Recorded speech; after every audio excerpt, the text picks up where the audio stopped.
fica a questão da amamentação durante a volta do trabalho?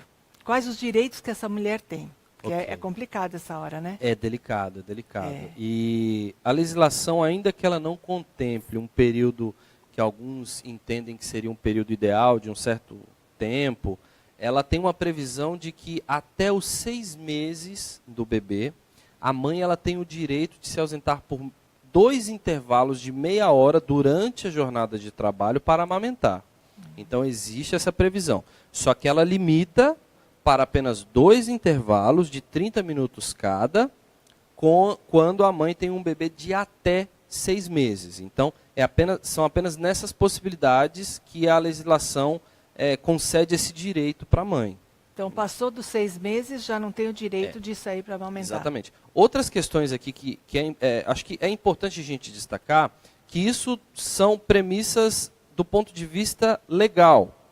É óbvio que, como empregador, existe a possibilidade de que ele possa flexibilizar isso um pouco mais para o empregado, no caso, a mãe empregada dessa empresa, no caso. Então, existe essa possibilidade. Aqui nós estamos colocando parâmetros mínimos que a legislação determina, mas algumas questões de convenções, de algumas categorias específicas, elas estabelecem até limites ou intervalos maiores, mas como legislação, a previsão básica é essa. São 2 intervalos de 30 minutos, distribuídos nas jornadas de trabalho desta funcionária, quando tiver um bebê de até 6 meses. E tem, assim, empresas que possuem até uma creche, alguma coisa, né? Sim, existe. Para facilitar esse momento. Correto. Uhum. Correto. Então, isso vai muito do que o empregador oferece, sempre levando em consideração que nessa relação trabalhista, o empregado ele é a parte menos favorecida e o empregador ele é a parte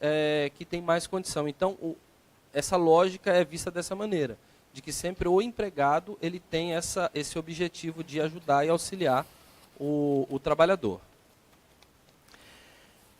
Tá, ok. Estou recebendo aqui uma contribuição aqui e vamos ver o que tem aqui. Minha esposa está completando 9 semanas. A gravidez é de risco e já teve outras perdas. Ela tem direito ao benefício através do INSS, está de atestado 30 dias. Tentou dar entrada e não consegui. Ela tem direito de obter o benefício através do INSS? Bom, a questão da qualidade de segurado para sua esposa vai depender, obviamente, da relação de trabalho dela. Sendo ela uma seletista, e eu acredito que pela descrição dos fatos, me leva a acreditar que ela trabalha numa empresa, ela contribui com o INSS a um determinado tempo, né, que é um pré-requisito para que ela possa gozar desses benefícios. É claro que cada caso tem uma particularidade. Por exemplo, eu não sei por que ele foi negado esse benefício, mas a partir do 15º dia de afastamento do empregado, com o atestado apresentado, ele é encaminhado para que o INSS possa trabalhar com essa licença. Então, aí dependeria de qual seria a natureza dessa licença. E também fica delicado só analisar o caso, meu amigo, eu não sei se tem Adilson, o nome aí. Adilson Santos. Obrigada, viu, Adilson? Obrigado pela pergunta, realmente é importante. Muito importante. Mas algumas peculiaridades do caso ficam um pouco complicado da gente analisar especificamente. Mas sim, ela, em regra, tem direito sim a ser afastada pelo INSS passado o 15º dia de atestado. Como você mencionou, ela já está no 30º dia de atestado, né? Já são 30 dias de atestado. Então, em regra, deveria ser afastado pelo INSS. As razões do indeferimento nós não temos, mas acredito que sim, tem que se procurar o INSS de qualquer maneira. Essa é a ideia. Não sei se eu respondi, mas também não teria elementos suficientes para dar uma resposta tão conclusiva. Mas a regra é essa. Tá, ok. Obrigada, viu, Adilson? Valeu a pergunta aqui. Mais uma pergunta aqui. Que implicações a nova proposta da reforma? Agora vamos falar a proposta da reforma, né? Está bem fresquinho isso daqui, muito, né? Muito. O que a nova proposta da reforma tem sobre as gestantes e pós-gestantes? Okay. O que você poderia falar? Inclusive é um assunto que está quente, né? Hoje passou no Congresso lá, a questão da aprovação. Essa semana eles estavam trabalhando em algumas propostas. Eu tenho acompanhado porque é do meu mistério, né? Eu preciso acompanhar essa reforma trabalhista.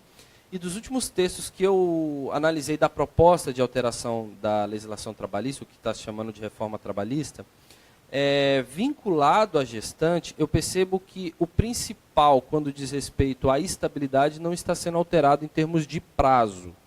Tá? Não está sendo alterado. Então, vai permanecer os 120 dias como regra. Tá? Algumas propostas foram feitas, mas não prosperaram pelo texto da reforma, né, pelo que eu analisei. Mas, vinculados à gestantes, uma questão que nós até comentamos aqui anteriormente, eu percebi que ela ganhou uma força, que é a questão da possibilidade da mãe trabalhar em locais insalubres. Como eu comentei, a legislação estabelece que, em casos de locais insalubres, essa mãe ela deve ser adequada em outra função. O texto da reforma, e aí ela para alguns poderem entender como retrocesso social pelo lado de cuidado, ele está voltando, então ele está permitindo que a mãe trabalhe em locais nessas condições, desde que apresente um atestado de que aquelas condições não afetem o desenvolvimento do bebê e a saúde dela. Então, essa foi uma das principais propostas da alteração para a legislação trabalhista vinculadas à gestante.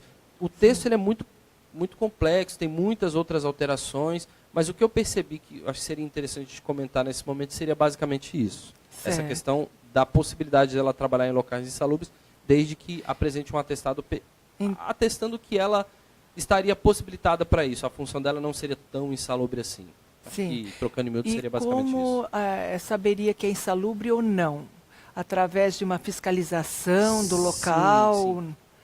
As empresas trabalham, em regra, com algumas normas regulamentares do Ministério do Trabalho sobre a análise de risco do local de trabalho. Então, existem programas, existem projetos que são feitos dentro da empresa apresentando análise de risco daquele local de trabalho. Então, para fins de Ministério do Trabalho e também como um requisito da relação trabalhista, o empregador necessariamente ele precisa apresentar esses laudos e apresentar esses documentos para que demonstre qual é o grau de risco em determinada área. Sim. Em regra, é isso que acontece. Na verdade, é uma determinação legal. Então, ótimo. É possível constatar mediante a apresentação desses documentos. Então, vamos aguardar, né, o que vai estar mexendo tem aí, tem muita coisa por até ter o voto final. Exatamente. Tem muita Agora coisa para mexer. Agora está para o Congresso né? bater o martelo. Né? Sim. As alterações possíveis foram analisadas por uma comissão especial. Sim. Então, foram inúmeras emendas, propostas de emendas, né, no texto original. Então, assim, pode ser que o texto que eu li hoje, inclusive, já esteja desatualizado com o que vai ser... com o que foi passado para o Congresso para aprovação, né? Sim, porque é muito dinâmica essa relação. Mas é um assunto que está em voga, né? É um assunto bem delicado. E a gestante, por exemplo, ela tira a licença maternidade, se ausentou durante os 120 dias, né? E ela retorna para o trabalho. Aí que vem a instabilidade ou não. Ela pode ser demitida? Pode. Pode ser demitida? Pode sim. A legislação ela estabelece que essa estabilidade ela é de 120 dias. Aí a questão do empregado, passado esse período, do empregador, passado sim. esse período, fica a critério dele a permanência ou não. Então, a legislação ela não estabelece. Existem outros tipos de estabilidade previstos na CLT, mas para a gestante a estabilidade dela se restringe a esses 120 dias ou 180, dependendo da empresa, como nós comentamos. Sim. Mas, em regra, 120 dias. Passado esse período, realmente o empregador ele tem o poder de gestão dele de determinar se há permanência ou não na empresa.